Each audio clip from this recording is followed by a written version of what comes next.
बात करते हैं उत्तर प्रदेश में डी की लड़ाई। समाजवादी पार्टी और बीजेपी के साथ साथ अब तो कांग्रेस भी डी पर नजर गड़ाए हुए है। क्या है यूपी के राजनीतिक दलों का प्लान, देखिए इस एक्सक्लूसिव रिपोर्ट में।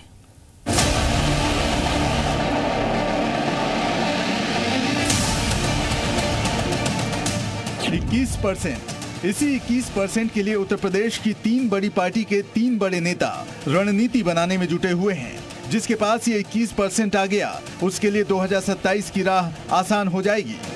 उत्तर प्रदेश में 21% दलित आबादी है। इसी दलित आबादी पर बीजेपी, समाजवादी पार्टी और कांग्रेस की नजर पड़ गई है।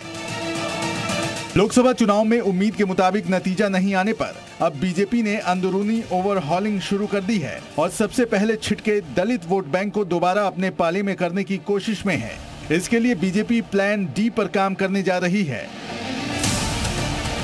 योगी सरकार प्रदेश की दलित बस्तियों के कायाकल्प की तैयारी कर रही है। प्रदेश के हर नगर निगम से एक एक दलित बस्तियों को चुना जाएगा। वहां नए आवासीय परिसर के साथ साथ स्कूल, मार्केट, पार्क बनाए जाएंगे। इस योजना के जरिए दलित बस्तियों में लोगों के जीवन स्तर में सुधार लाया जाएगा। इस कोशिश को 2027 में होने वाले विधानसभा चुनाव की तैयारी के लिहाज से अहम माना जा रहा है, लेकिन इसका शुरुआती असर अगले कुछ महीनों में यूपी की 10 विधानसभा सीटों के उपचुनाव में दिख सकता है। विपक्ष जो भारतीय जनता पार्टी के खिलाफ है, वो दलितों, वंचितों, शोषितों का प्रारंभ से लेकर अब तक विरोधी रहा है। दूसरी समाजवादी पार्टी है जिसने उत्तर प्रदेश में रिजर्वेशन इन प्रमोशन को समाप्त किया था। इनका पुराना इतिहास दलित, वंचित और शोषितों का विरोधी है और अब इनके चेहरे पर पड़ा हुआ मुलम्मा साफ हो चुका है। पिछले महीने ही राष्ट्रीय स्वयंसेवक संघ ने भी दलितों और पिछड़ों में पैठ बढ़ाने की रणनीति बनाई है। संघ ने दलित बस्तियों में सामाजिक समरसता के कार्यक्रम शुरू करने की योजना बनाई है। लोकसभा चुनाव में 6 सीट मिलने से गदगद कांग्रेस पार्टी भी दलितों को रिझाने के लिए रणनीति पर काम कर रही है। कांग्रेस प्रदेश में वंचित सम्मेलन का आयोजन करेगी। संगठन में दलित समाज की भागीदारी बढ़ाएगी। हर विधानसभा से 1000 दलितों को पार्टी से जोड़ेगी। हर 15 दिन में हर जिले में दलित चौपाल की भी प्लानिंग है।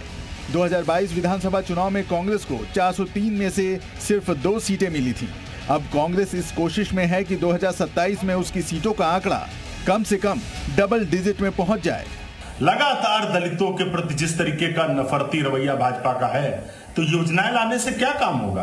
कांग्रेस पार्टी, राहुल गांधी जी हमेशा दलितों के साथ खड़े होते हैं, उनकी लड़ाई लड़ते हैं, हर एक पीड़ित के साथ खड़े होते हैं। अब दुर्भाग्य है कि उत्तर प्रदेश में सबसे ज्यादा अत्याचार दलितों पर हो रहा है, तो हम उनके साथ खड़े होंगे, हमारा नैतिक कर्तव्य है। जिस पीडीएफ फॉर्मूले को अमल में लाकर अखिलेश ने यूपी में इतिहास बनाया है, वो आगे आने वाले चुनाव में उसी फॉर्मूले पर न सिर्फ कायम रहेंगे बल्कि उसे और धार देंगे। समाजवादी पार्टी गांव-गांव में पीडीएफ पंचायत लगाएगी और साथ ही पासी समाज पर ज्यादा फोकस करने की प्लानिंग है। अखिलेश यादव ने फैजाबाद के सांसद अवधेश प्रसाद को अपने साथ साथ रखकर इसका संकेत पहले ही दे दिया है।